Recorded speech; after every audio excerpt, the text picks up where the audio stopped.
ladies. Today we're going to look at imperialism in China. China is a large country in Asia. It shares a border with India. And throughout its history, has been controlled by numerous groups of people.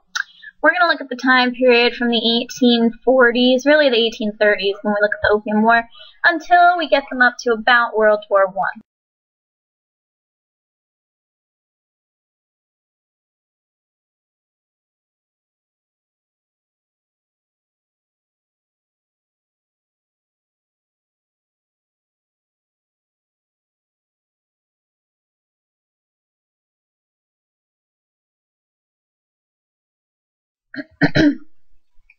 Big picture overall for China. You're not going to write this, you're just going to listen and read it. The big picture, Europeans desperately wanted to establish trade with China. China had a history of ethnocentrism and had no interest in trade with foreign barbarians. Unfortunately for China, Europe's military technology was superior to that of the Chinese. And so what we're looking at with this is a fundamental problem, okay, between China in the East and the Western European democratic countries. Part of that problem is based on the fact that China has an ethnocentric cultural history, okay? Part of this is due to their geographic location. If you remember this from Global 1, they were somewhat isolated. They had the ocean to the eastern side of them, and then they had the Himalayan mountains on the east. Northern areas were tundra, like Siberia into Russia. There's the Gobi Desert, so they're relatively isolated, and as such, they didn't really look at foreign cultures as having anything that they needed. The whole idea with the Middle Kingdom was that China was the center of the universe and that everybody else was beneath them, okay? And so this tradition of ethnocentrism really greatly isolated China from other cultures, and China didn't want to have much interest in dealing with other cultures. And so that is called ethnocentrism. When you believe that your culture is superior to all of the others, you get focused on that and don't really look at what the other people have. The other issue in terms of trade with China is that there is an imbalance of trade between China and the Western powers. China is on the winning end of this balance of trade. China has what we call a favorable balance of trade, and that simply means that China is selling more to the Europeans than China is buying from them. So China is selling and making a ton of money off of Europe, but is not buying anything from the European powers. And so Europe is very frustrated with this trade imbalance. They, again, if you look back at the motives for imperialism, they want new markets. They want new countries to go to and sell their goods to. So that's going to make them have a desire to get into China and to right this favorable balance of trade and make it more balanced between the two areas of the world. The one product that the British find that they are going to be able to get the Chinese interested in is a controversial one. It is called opium. Opium is the derivative, or heroin is a derivative of opiate. So opium is a drug. One primary source quote that I want you to look at is from Townsend Harris, and he said, "The expense of a war could be paid in time, but the expense of opium, when once the habit is formed, will only increase with time." So basically, all of these social problems associated with drugs are going to be problematic for society, and much more so than the war itself, okay? The next quote comes from the Commissioner Lin, who is in China and is high up in the government. And this is the writing to the British government. "I am told that in your own country, opium smoking is forbidden under severe penalties. This means that you are aware of how harmful it is. So long as you do not take it yourselves, but continue to make it and tempt the people of China to buy it, you will be showing yourselves careful of your own lives, but careless of the lives of other people. Indifferent in your greed for gain to the harm you do to others. Such conduct is repugnant to human feeling and at variance with the way of heaven." So Commissioner Lin, is he liking the fact that the British are selling opium in China? By that quote, you should clearly see that he is frustrated and disgusted by this fact, and essentially says that it is against God to do so. What happens? Well, China and Britain are going to come to war over this. Okay? The Opium War breaks out, and this is the first of a couple, in 1839. China is frustrated with the British coming in and selling this opium to their people. They do not want this in their country. And so they've told the British, do not sell it here. Don't do it. Okay? So the British, meanwhile, you have to see, are frustrated by that trade imbalance. Okay? The British are, importing millions of pounds of tea from China, and they are making all kinds of money off of the British, and the British are angry about it.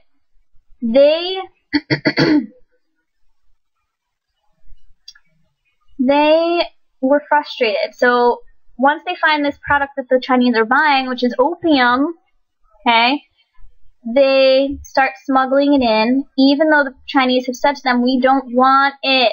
Okay, but by 1835, they're saying, if you look at the estimates, about 12 million Chinese people are addicted to this drug. That's a serious problem for the Chinese people. So they ban opium sales. But remember the cultural and racial attitudes of the time. What are the British going to say?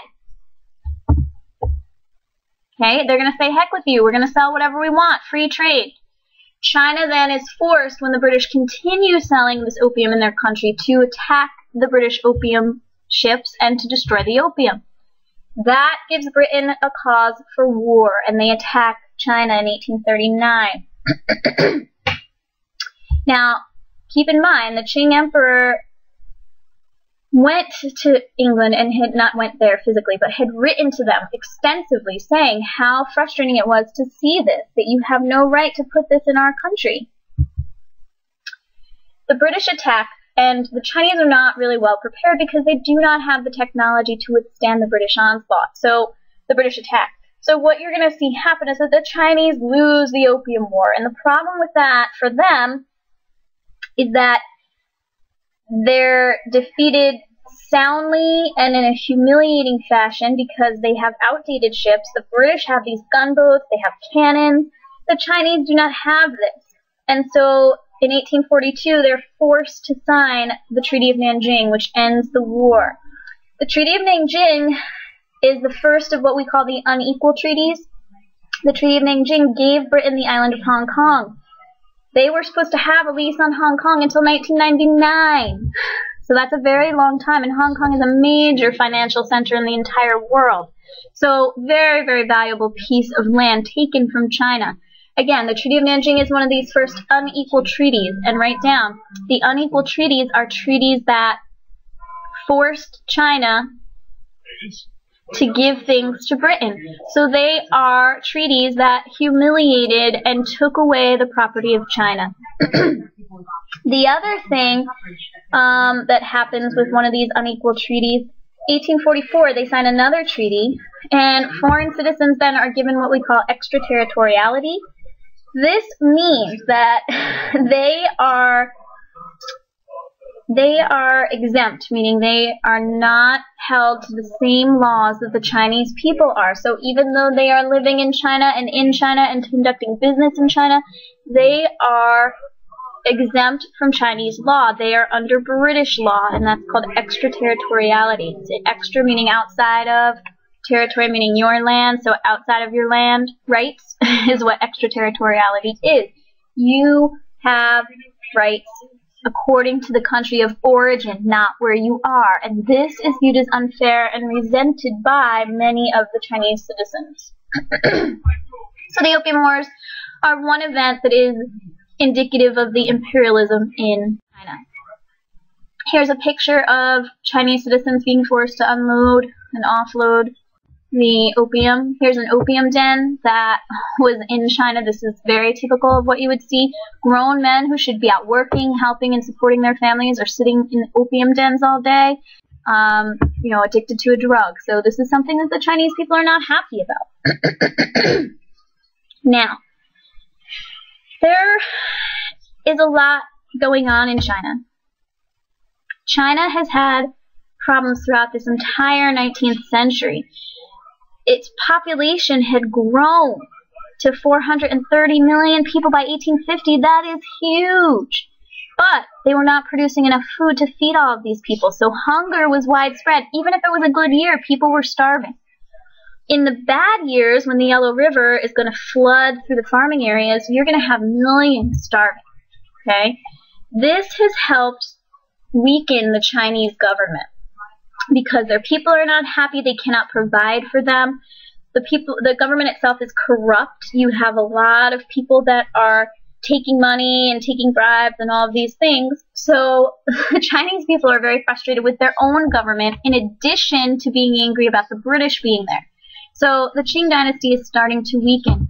The people feel like the Qing dynasty is giving in to the foreigners, that they are the reason, that government in China is the reason why these foreigners are taking control of their land. And so the Taiping followers want to kick out the foreigners, and they want to get rid of the Qing dynasty or strengthen it, but somehow make their government stronger.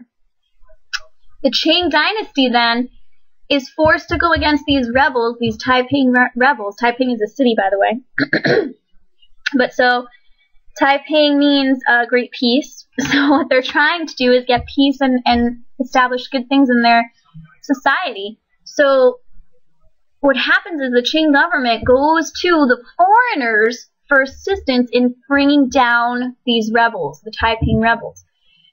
Over the course of this 14-year period, over 20 million Chinese citizens die. Okay? They died from starvation. They died from the fighting that happened against the British and the French and the Chinese. This is tremendously painful for China. The Taiping Rebellion fails, but what it does is it starts this movement towards trying to free the country from these foreign devils.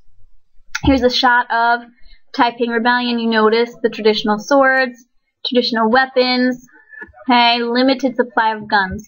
And so they're at a distinct disadvantage when fighting the French and British. Okay? Now, what happens is the Taiping, it does weaken China, and so at that point, Japan goes and starts to take over portions of Asia that were controlled by China, like Korea. So Japan takes Korea and annexes it, meaning adds it on to Japan. Germany, France, Russia, and Great Britain each set up spheres of influence in China. And then the U.S. does not want to be left out of this beautiful pie. They want their piece of the pie as well. And so they established what we call open door policy. The open door policy means that China should have an open door to trade with the U.S. The U.S. is essentially demanding free trade with China. What these things are going to do, think about how nationalism is going to come out of this situation. How can this situation in China inspire nationalism among the people? Okay? How is that going to happen? How can the people show that they have this nationalism? So, really, once people start to feel it, how does it come out? Okay? How does it make itself known? So, think about it. Anytime a country is controlled by foreigners, they want to kick them out, right? Same thing in China. This situation is going to make them want their independence back. And so they could show that by doing what? They could start rebelling. They could start forming groups that are trying to kick out these foreigners. And that's exactly what you're going to see the Chinese do. And what's the goal of them going to be? They want their independence. Okay, so these are the things that they want. You're going to see the first of these rebellions after Taiping, obviously, is the Boxer Rebellion. The Boxer Rebellion, 1899 to 1900. It's about a year worth of time. The Boxers are nationalists. They actually call themselves the Righteous Harmonious Fists. Okay, they are called the Boxers by the Westerners because the Westerners would see all of these men together and they were, performing martial arts and practicing and all these things, and little did they know that they were planning to attack the whites, but the whites looked at them and said, oh, they're boxing all the time. They call them the Boxers. And so their name comes from that. What the Boxers do It's very easy to go through China and find the foreign communities because typically they're gated off, they're nicer areas, they're bigger houses. It's very obvious where the foreigners live, and that itself is a huge frustration to the Chinese people because they have nicer things than you do in your own country. So the Boxers start attacking these foreign communities. They start busting into homes, stealing, looting, beating, okay? And so the British step in. They also enlist help from the Japanese. So keep in mind, Japan and China are not necessarily the best of friends at this point in time. Japan helps the Westerners put this down. We're going to look at why Japan's able to do that in the next few days. One nationalist leader that I want you guys to know and remember who comes out of all this is Sun Yat-sen.